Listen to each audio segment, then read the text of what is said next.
Democracy? Democracy. Před necelým týdnem byl zveřejněn oficiální trailer na nové Call of Duty s podtitulem Advanced Warfare. A ne, neradujte se, o nové Modern Warfare se rozhodně nejedná.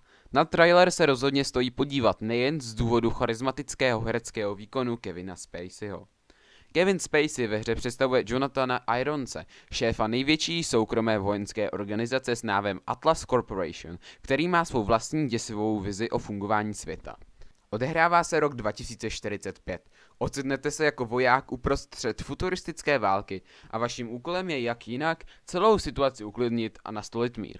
Zřejmě si budete postupem času uvědomovat vše tak jak je a nakonec se vzbouříte a zachráníte svět před Jonathanem Ironsem.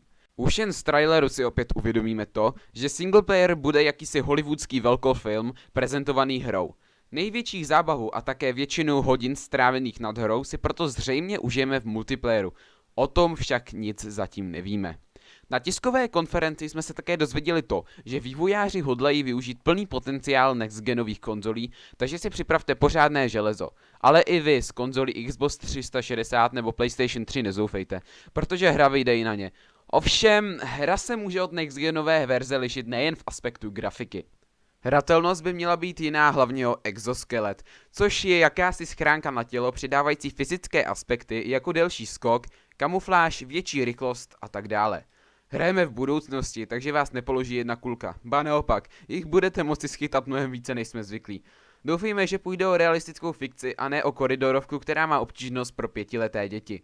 Hráči si dále budou moci vyzkoušet nové zbraně, vozidla, drony, perky, attachmenty a tak dále.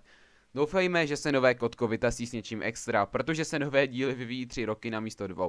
Asi budu mluvit za všechny hráče, když řeknu, že nechceme filmovou, koridorovou, krátkou a extrémně lineární kampaň.